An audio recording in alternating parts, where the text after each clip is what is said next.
Shalom and Shavua Tov, my dear friends. I hope that you can see me and hear me today, and I'm grateful to you for joining me today. I'm sorry that I've not been able to teach for several weeks now running. I've had my ups and downs physically, and in the coming weeks I'm expecting to consult with some doctors to see what is the forward path. But undoubtedly part of the issue has been physical and part of the issue has been emotional in this very difficult time that we have all been going through. Jewish people and allies and lovers of Israel across the world have been appalled by the sights that we have been subjected to in the past weeks, with the morbid return of hostages that have been held in captivity in Gaza since October the 7th of 2023. And we've been appalled by the reports of the unbelievable cruelty, the barbarity that has been perpetrated. And indeed, those with a historical perspective need to will see that the cruelty and the barbarity are nothing new in the history of the human race. And the most horrendous acts have been perpetrated against people, causing drawn-out pain and anguish. And this has been going on for thousands of years. Jewish people are familiar with the persecutions that have been endured by our people for thousands of years. We have them, our prophets speak about the barbarity of the Chaldeans, the Babylonians, the Assyrians. The scroll of Lamentations, Eicha, details the cruelty of the enemies in disemboweling pregnant women and putting women and children and old people to the sword indiscriminately, with bloodshed all over. We turn forward, if we look at the Roman persecutions, the cruelty of Roman methods of torture and of execution is well known. The protracted, painful deaths of people that were crucified, of which there were thousands of cases. And these are just small examples of cruelty perpetrated against Israel, against the Jewish people. And there are parallel examples of cruelty perpetrated throughout the ages until today. We have only to think about the Yazidis today. We can think about the persecutions going on in Africa, in Nigeria, for example, where we are hearing reports about hundreds of people who are beheaded in cold blood by Muslim militants in a variety of countries. In Nigeria, reports daily, and so similarly cruelties across the world.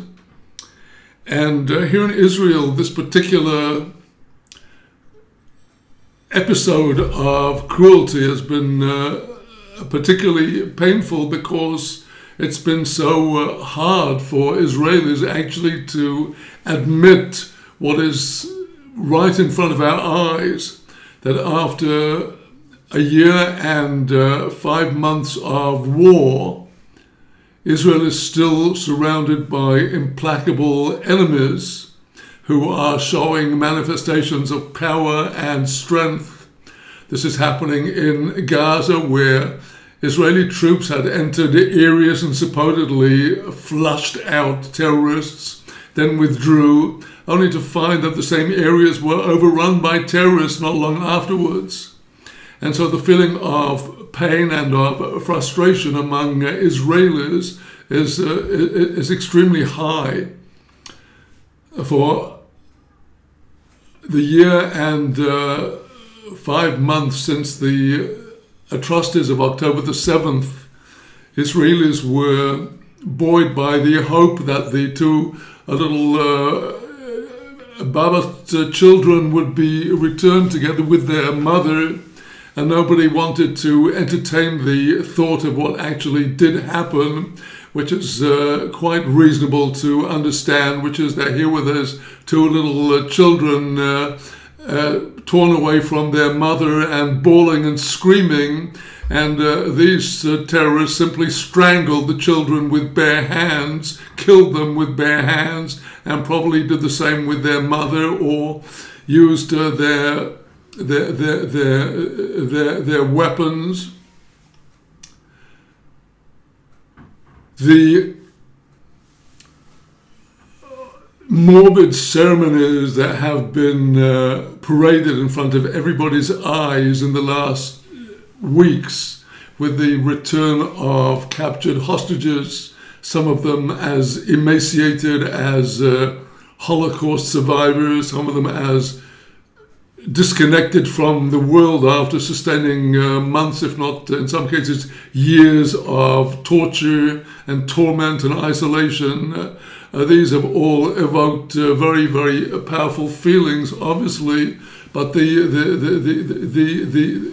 what is so humiliating to Israel is the displays of the terrorists in their uniforms with their machine guns, their rifles, in their masks, in the signs of their identification in their religious war, claiming that they are the winners.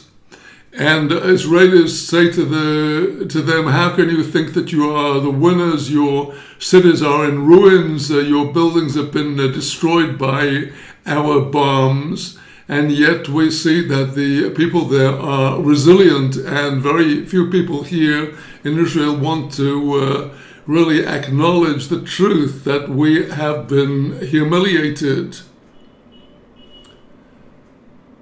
And nobody really sees a clear way forward. Our fighting soldiers, who are really the heroes on the ground, who really face the dirty work of confronting urban terrorists, they are said to be fairly demoralized by the policies of the officers and by the policies of the politicians of going into an area and then retreating from the area, only to find that the enemies are there flourishing just as they were before. So the soldiers are demoralized.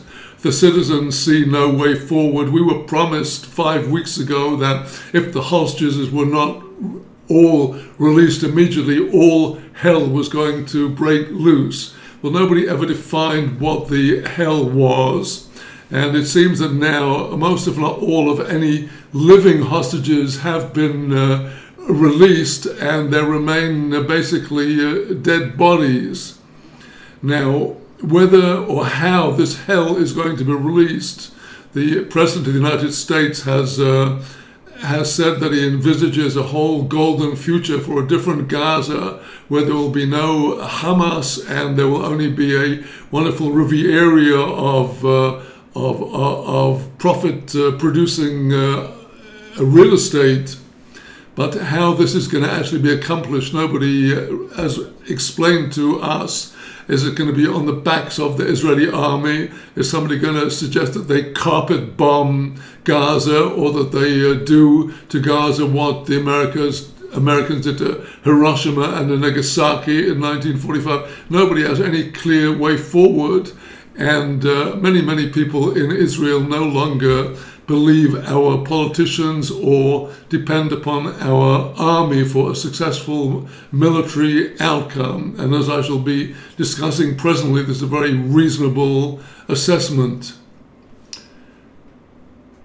since the October the 7th atrocities, there's been a very highly publicized movement in Israel to bring back the hostages. And again, there, none of the people who were marching with their banners had any practical, pragmatic suggestions as how the hostages were supposed to be returned. The only suggestion that was offered was that Israel would capitulate to all of the demands of the terrorists. And that is something which the government refused to do. And so for all of these months since October the 7th, the hostages have been wasting away, many of them dying, and we are left now with a situation where we have as many hostages as we are likely to get back alive already returned, and nobody has a clear picture of what is going to happen next. Well, perhaps it's a good thing. Many Israelis believe that our victory will be the victory of the Israeli Defense Forces under the leadership of the government, that it is the Israeli army upon which we rely. Indeed, the many people who were disappointed that a whole 15 months of prayer was seemingly unanswered when these two little babies who became symbolic of the hostages, the two babies with their mother, turned out to have been killed at the very beginning of the war. And people are saying, we spent 15 months with lighting our Shabbat candles with special intentions and saying our psalms, our Tehillim with special intentions, and our prayers and everything else we did, our charity. And look what happened. I've seen people say that they've lost any faith in God. Where is God? It seems like there's such cruelty in the world that could not be permitted by any God. I've seen Israelis say, that's it. We now only rely on the sword, only rely on Israel's military power. But the irony is that Israel's military power is simply not succeeded in vanquishing our many enemies, both on all sides, in Gaza, in Sinai, in Iraq, in Syria, in Yemen, in Lebanon, in Turkey, and across the world. All the efforts of Israel and all of the hasbara, all of the information, all of the teaching about the Holocaust and about anti-Semitism, seemingly has all had no effect whatever. Well, as a student of Rabbi Nachman, I've been thinking very much in my mind about Rabbi Nachman's story of the sophisticate and the simpleton. These two childhood friends, one of whom was very smart and always trying new things, as opposed to his friend who was a very sincere, straightforward individual who went the route of becoming a shoemaker. And even though he couldn't make very beautiful shoes, he was very happy with his work. And he was very straightforward with everybody. And his childhood friend, the sophisticate, mocked him and said, you will never ever be as clever and as smart as I am. And the simpleton says, in the flash of an eye, God, who can do anything, could make me wiser than you. So the sophisticate goes off on his career, and he becomes qualified as he doesn't want to become a mere shop assistant. So he trains as an engraver, and he trains as a master tailor, and he trains as a doctor. And eventually, to cut the very lengthy and amazing story short, the sophisticate becomes convinced that there is no king in the world. And he takes it upon himself with his clever friend to go around the world teaching everybody there is no king. The simpleton, on the other hand, is continuing with his work as a shoemaker until the actual real king is curious to know who is this individual that everybody calls the simpleton and who is that individual that everybody calls the sophisticate. So the king summons the two of them, and the simpleton is overjoyed, has no questions whatever, goes running off, telling his wife, "I've been invited to see the king," and jumps into a waiting carriage where an outfit of clothes is waiting for him. But the sophisticate says, "It's impossible. Why would the king want to see me? There's no king."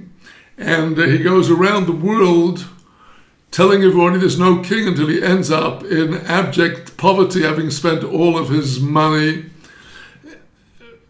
While the simpleton is actually, through the great love the king had for this simple, straightforward individual, and the king appoints the simpleton to be his minister.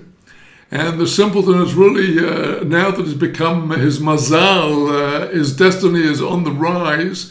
He starts learning wisdoms and indeed becomes wise until he is now the judge and the minister in the kingdom, and the sophisticate has been hauled up by the police for going around saying there's no king.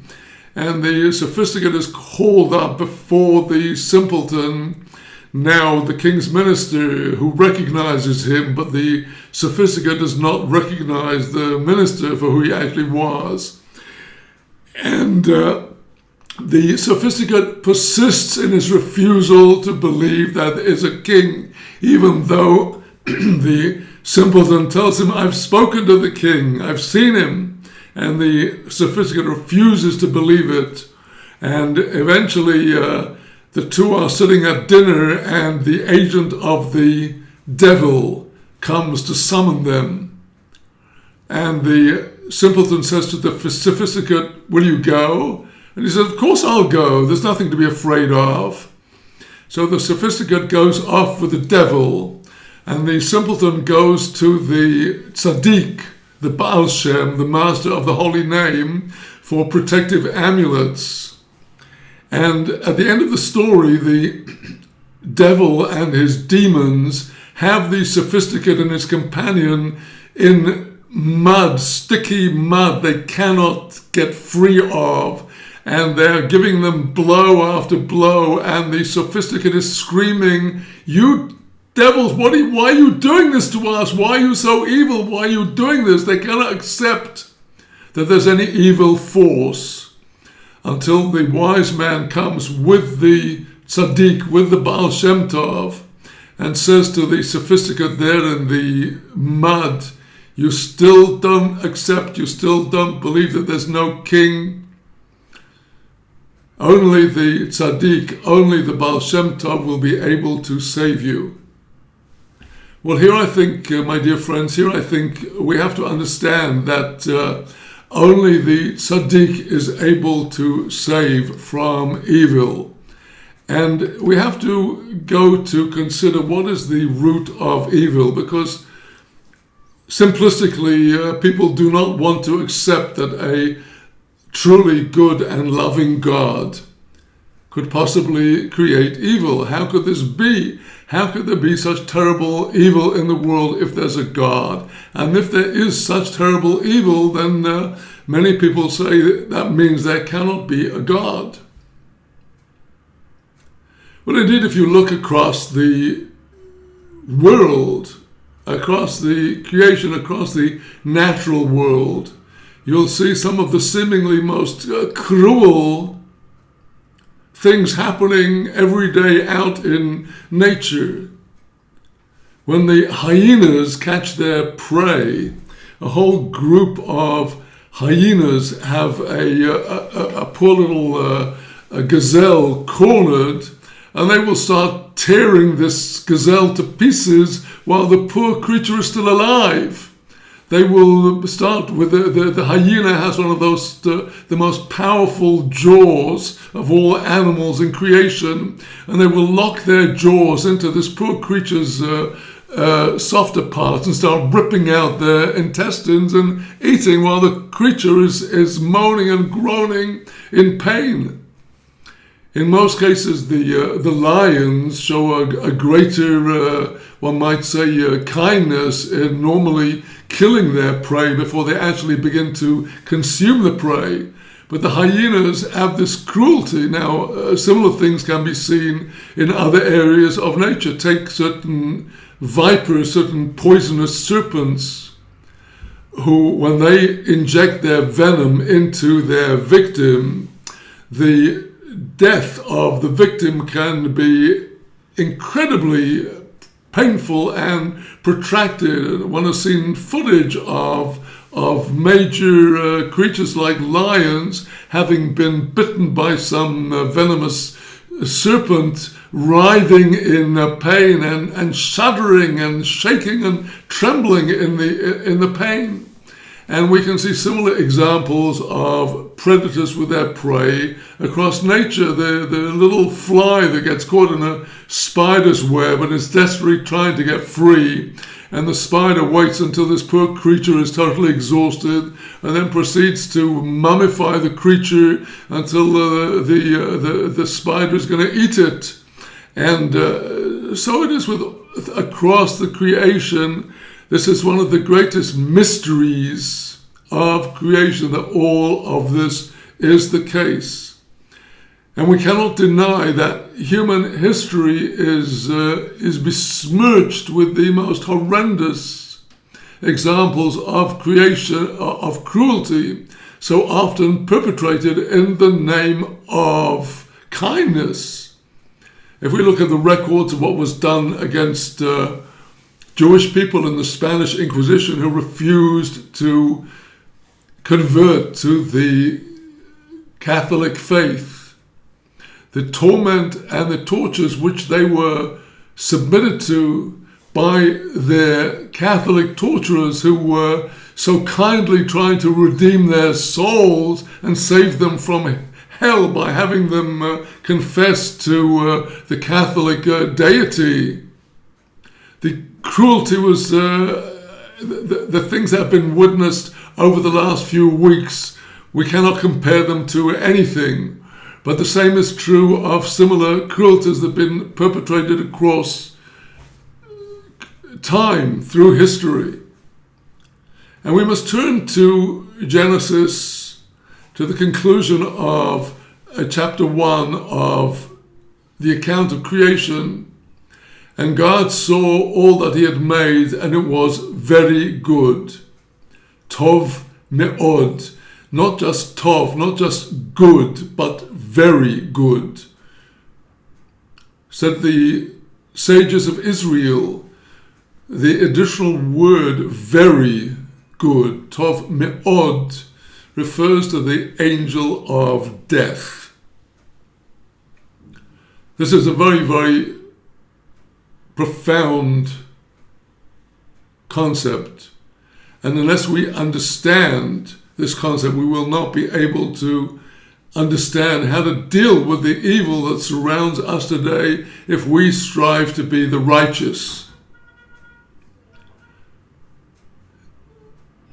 This idea is explained at length in Kabbalistic literature, and you can find it explained in its most succinct form in the outstanding work of Jewish Hashkafa, worldview, the way of God, Derech Hashem, the way of God, by Rabbi Moshe Chaim Luzzatto. There he explains that indeed God is perfect and complete goodness, and wants only to bestow good upon his creations. And so good is his goodness that God wants the creations to receive God's goodness, not as a free gift that will cause them shame in face of the bestower of that goodness, but God gives his goodness in a way that we must earn it. And to earn the goodness so that we feel we have this as our just reward, we must be confronted with challenges.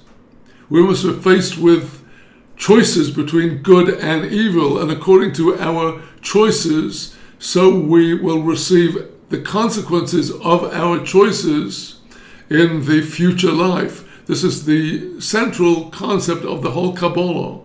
And it's in the light of this that we must understand that the entire creation has forces of growth and forces of restraint, growth and life, death and restraint. And this is a necessary part of the entire creation, the creation of the realm of challenge in which we are in our lives in this world today. Now, to think that we could actually see where is the root of evil with our eyes, we need to understand that the concepts of the Kabbalah are designed to give us some grasp of how it could be that there is so much evil in this world. We need, first of all, to reflect just how much good is there in this world.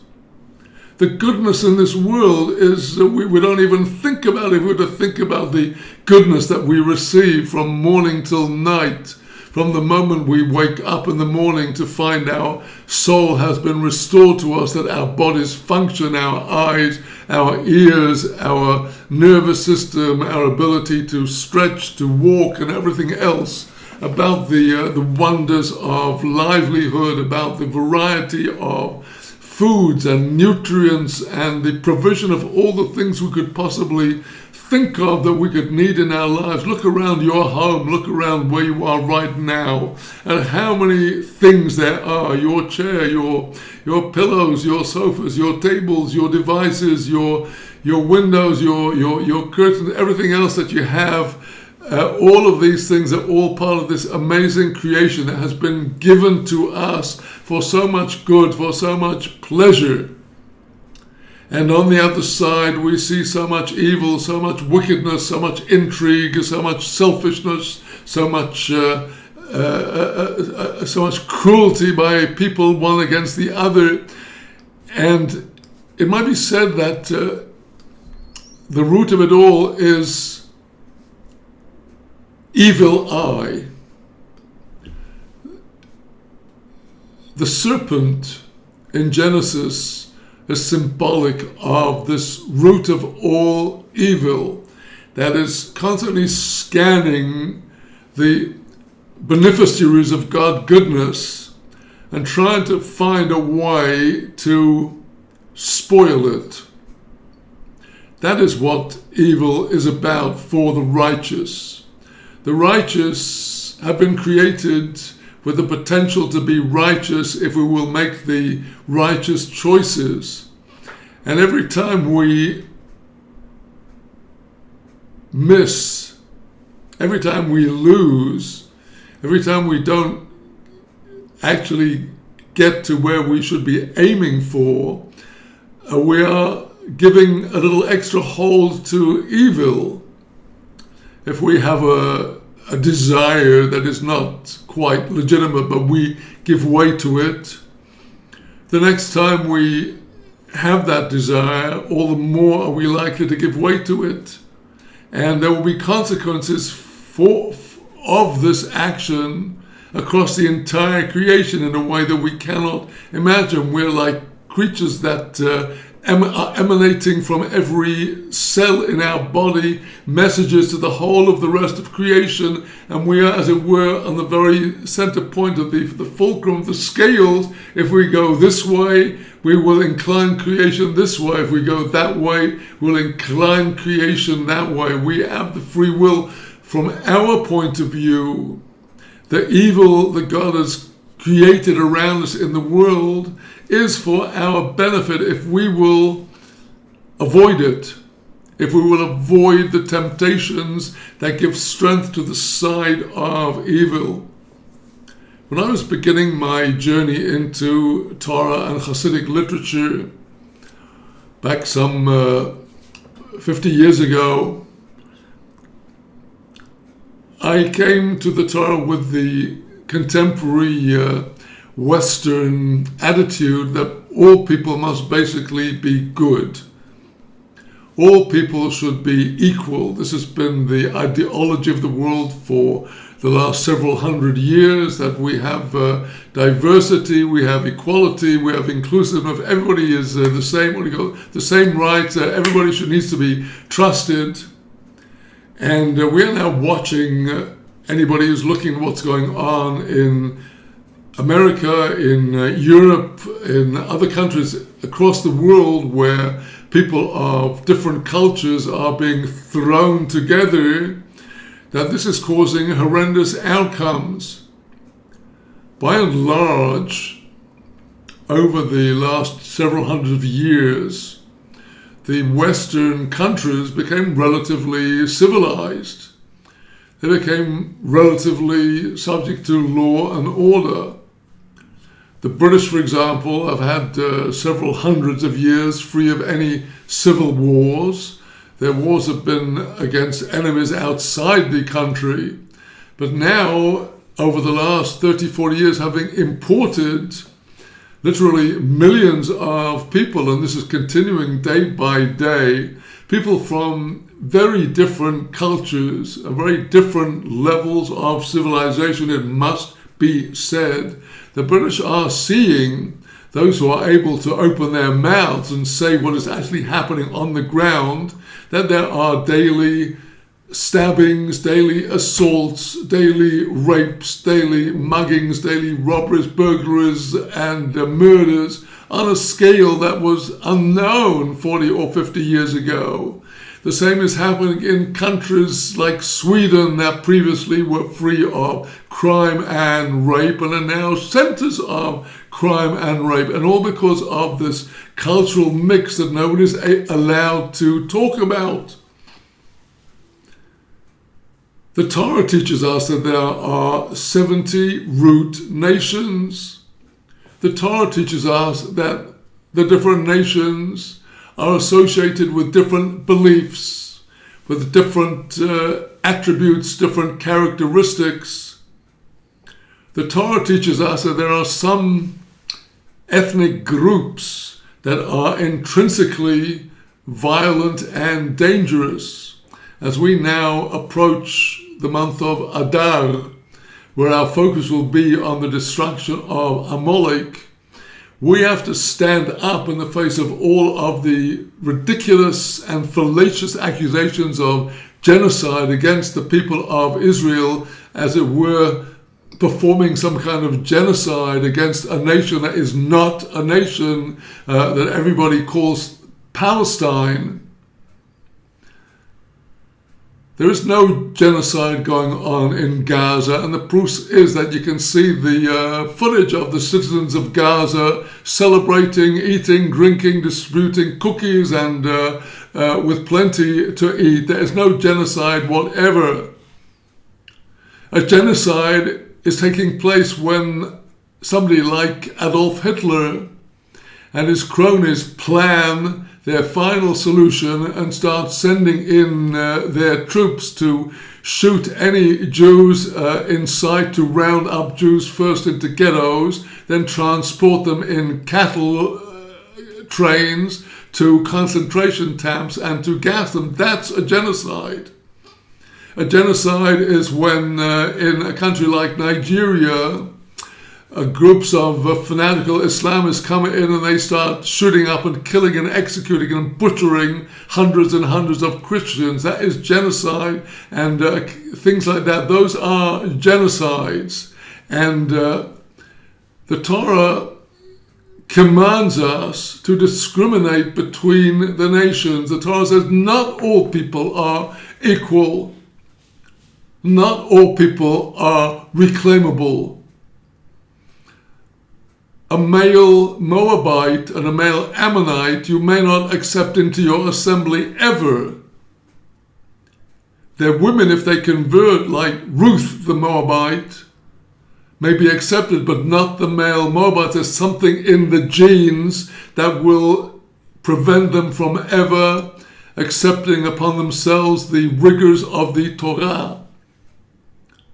An Egyptian and an Edomite are different. They may be accepted as converts and accepted into the community after the third generation. If an Egyptian or an Edomite converts, his children may not marry an Israelite, but the children's children may, the third generation. There's discrimination between the nations. The Torah gives us information about many, many different nations and their attributes and their characteristics. And there is one nation which is typified and characterized by its cowardly, cruel,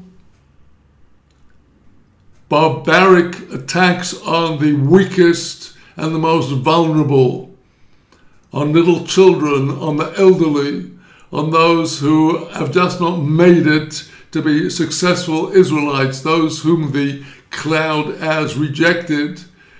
The Amalekites lie in wait at every opportunity.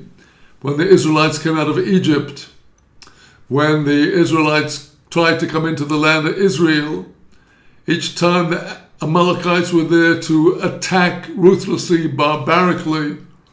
These are the people who would disembowel expectant mothers, who would tear children to pieces with their hands, the same barbarity always. And the Torah teaches us that there is no reform for Amalek except its destruction. Now, the Israelis are fooling themselves with this idea that Israel is going to destroy Hamas. This illusion has been foisted upon Israel by our politicians, by our media for over a year, that Israel will destroy Hamas. And we see the evidence in front of our eyes in the past weeks that Hamas is far from destroyed, and they have supporters around the world, and they have the leading powers of the world in their favor. The new administration in America has dissociated itself from the policies of the previous administration, which were transforming enormous sums of cash to terrorists in Gaza, as well as to enemy forces around the world in the guise of US aid. Other players, primary players, are duplicitous, like Egypt, which has a peace treaty with Israel and yet has been building up its military forces in the Sinai adjacent to Israel for many years now, on a level that can only be said to be a preparedness for war against Israel. There's absolutely no need for the Egyptians to maintain such enormous forces in the Sinai unless intending a war against Israel, this nation that claims to have a peace treaty with Israel and yet for years was using the tunnels between Egypt and Gaza to enable smuggling of weapons and cash and everything else into Gaza and feeding the terrorist monster. Duplicitous is Jordan, whose regime depends upon Israel for its stability because it's so shaky. Jordan that depends upon Israel for a very large proportion of its water supply because water is so scarce in arid Jordan. So Jordan gets its water from Israel, and the king of Jordan gets up regularly ranting against Israel. All duplicitous.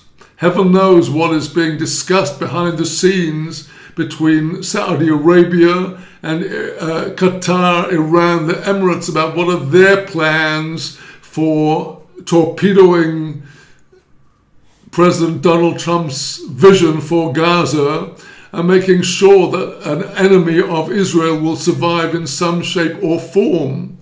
And the Israelis are deluding themselves into believing that somehow in the coming weeks and months, a spineless government is all of a sudden going to turn face and have a massive campaign against terrorists in Gaza. And if they do, what effect will they have? Because I certainly believe that Israel needs to protect its own security. I certainly accept that we have enemies waiting, lying in wait, just like the serpent at every corner for our citizens and our military, looking and checking every move in Israel and planning and trying to see what can be done, God forbid, against us. Our enemies in the field, in Gaza, in Lebanon, in Syria, in Yemen, in Iran, in Iraq, and our enemies in the capitals of Saudi Arabia, of Egypt, of Jordan, and of all the other countries, included the United Kingdom and France and Germany, because all of the governments of the world are desperate to prevent Israel from becoming a Torah nation. And that is the only way that Israel will be able to undo the monster of terror.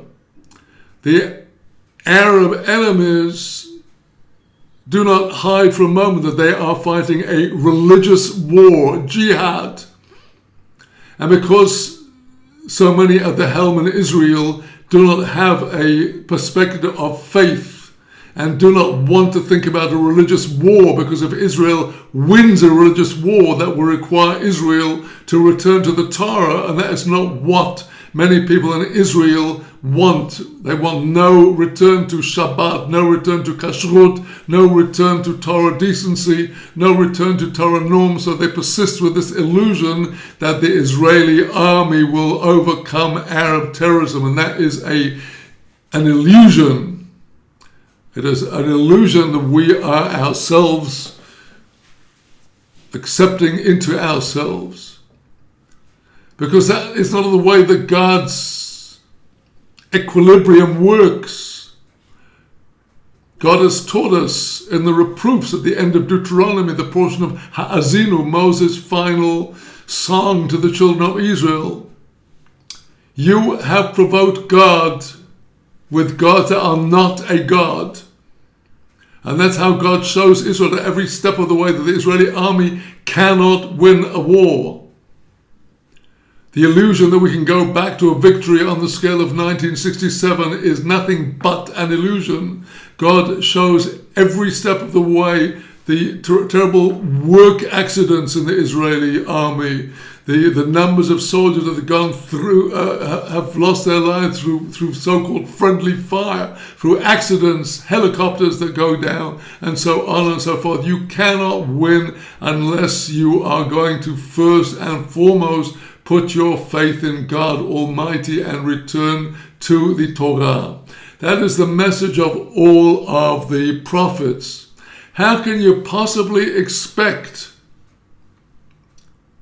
that your enemies who are fighting a religious war against you are going to lay down your arms, lay down their arms? They won't, because they are motivated by something higher than what motivates you.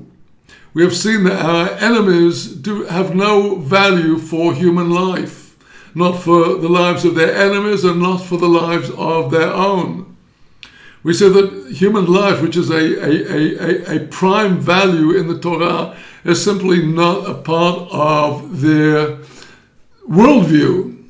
On the contrary, they are seeking specifically to martyrdom. I've recently heard very interesting discussions by a criminologist that spent hours and hours interviewing in depth Arab prisoners in Israeli jails who had been guilty of one level or another of terrorist acts against Israel. And she explained that in some cases a young boy seeing no hope for himself in Gaza would pull out a dagger on an Israeli soldier hoping to get arrested, so he'll go to an Israeli prison where he knows he's going to be able to study and get himself a degree and advance and get himself a good career. In many cases, the fanatical Muslim is racked with guilt because Allah is a very vengeful God, and he knows that he is constantly committing all kinds of sins. He knows he is selfish, lustful, and violent and everything else. So he wants to redeem himself. So he's at his imam telling him time after time, you gain yourself instant paradise and total forgiveness if you just murder one kafir, one non-believer. And so he has his moment of glory and he thinks there he's getting his 72 virgins.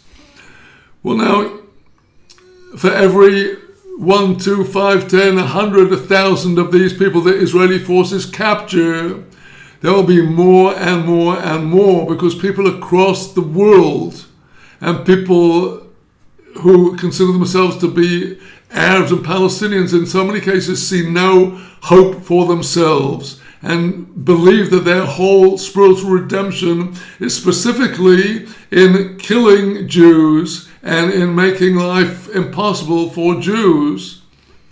Now, this is clearly a part of certain aspects of their tradition.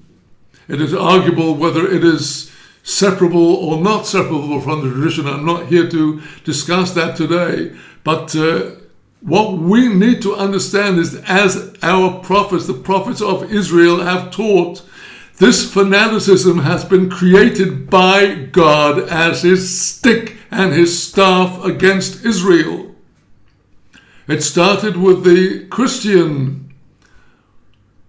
replacement theologians way back 1800 years ago, who developed an entire theology justifying why it was permitted to persecute Jews, because the sins of the Jews had caused God to reject the Jews as his chosen people, that the sins of the Jews led God to instead choose the church, and from now on the church is therefore entitled to persecute, torture, torment, kill as many Jews as possible until all the world will recognize the God of the Christians.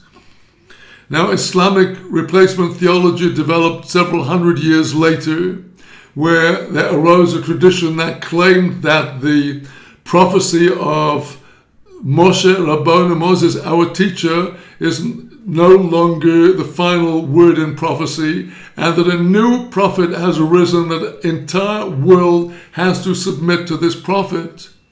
Now, it is not my intention now to go into the history of the development of Islam as a religion, as a political force, but clearly Islam is both religious and political, in the sense that Islam demands domination. And the domination and submission that Islam demands is precisely what is being exhibited in the events of the past weeks. It's exhibited in the events in Africa with these daily massacres of Christians who refuse to submit to Islam, by the Yazidis and the Kurds and so many others. What we need to understand as Jews is that this rod of evil is God's rod against us, and that our armies are not going to be able to succeed in overwhelming and crushing this evil unless we ourselves rise to the challenge of a religious war against us and fight the real religious war. So many, both in Israel and in the Jewish world, across the world, and the allies and lovers of Israel around the world, believe in this idolatry of Israel's military power, which turns out to be a false idol. Yes, you need a military. King David knew this, but King David was the warrior of God, whose primary weapon was prayer. And when David fought against his enemies, he pulled out the full wrath of human rage and anger and vengeance against him, when he would plow over the Moabites for the evil they did, and when his troops would cast Edomite children against the rocks in order to kill them, because these were the seed of Amalek. David knew how to fight, and David's primary weapon was the weapon of prayer, which only works when you have with you the merit of the Torah. calling prayer meetings and having intentions when you light your Shabbat candles and having intentions in your giving of your charity coins. All this is very meritorious. But we need to come clean with each other, with Jews in Israel and across the world, to understand how our societies, how our communities are riddled with hypocrisy. They're riddled with people who show one thing on their outer face, have other things in their hearts. Our communities are riddled with contempt for one another, contempt by one group for members of another group, the inability to see God's creative power in those who are not quite like us. We are riddled with evil speech. Can find hundreds of aspects of society in the land of Israel that are badly in need of reform. Let us take one of the most serious sins in the Torah, which is the sin of taking interest on loans. And the Israeli financial system is entirely built upon the taking of interest and the profiting in barbaric ways from young starting couples who are trying to buy an apartment for themselves, tiny apartment with a living room and a bedroom for themselves and another bedroom for the kids and hopefully a bathroom and a bathroom and toilet and a kitchen, a little 3-room apartment. And now the price of such an apartment in Jerusalem is going to be more than $1 million US. That is that's less than a starting point. Here in Tzfat, where I am, where prices are a little less steep, the starting point, starting price for a 3-room deal is something in the region of $500,000 US. Well, now, with the tiny salaries young couples are getting, they have no option but to take a mortgage, and the bank is taking hundreds of percent points in interest around that little mortgage the couple is for. In the space of the 20 years for which they may take the mortgage, we have to pay maybe 3, 4, 5 or 6 times the actual original sum of the mortgage in all of the interest. Well, now, this is just one aspect of a society riddled with similar affronts to the Torah way. So the first thing to do, if you want to fight those who are fighting a religious war against you, is to set your religious house in order. And what we most need in the Jewish world, this applies both in Israel and in the diaspora, also diaspora Jewry and Israel's allies need to understand that our primary work is within ourselves. Our primary work is to restore the honor of heaven and to preach against the weekly affront to the holiness of the Shabbat. In the past week, we've seen how the Israeli authorities were completely complicit in the Hamas mockery of Judaism by staging all of the ceremonies of the return of hostages, alive or dead, on the Shabbat, involving the Israeli army and the Israeli police and security and citizens and media in a colossal Chilul Shabbat, desecration of the Shabbat, with televisions running and cars running and buses and everything else on the Shabbat. And this, of course, was intentional by the Chabad, who are mocking Judaism because Jews don't have pride in our Shabbat. We are seeing indeed, on the grassroots level, this is beginning to change. There was a case of a girl who just before October 7th said to her friends, "I'm sick of you all. I never want to see any of you. I'm not going to the Nova Festival." 17 of her friends went to the festival and never came back. And she now is in the process of adopting Torah, observing the Shabbos, and that's exactly where we are at. And if you want to fight the root of evil, the only way to do it is by the method that God himself has set up, by strengthening the side of holiness through the performance of the commandments of the Torah and the restoration of the honor of the Torah. And we Jews need to take a lesson from those who are against us, who are sensitive to every alleged affront to their prophet and their tradition, and we are accepting daily assaults against our tradition, mockery of our tradition and humiliation. And it's time that our top leaders and top echelon and our army people and our rabbis and our influencers get up and restore the glory of the Torah. And I pray that we will get up, and in the coming month of Adar, we'll begin to see that the real fight against Amalek, against this serpent, will take place by eradicating the Amalek and the serpent in our heart. And when we will do this, we will then see that the Amalek around will disappear. Shavua Tov and Chodesh Tov U'Mevorach.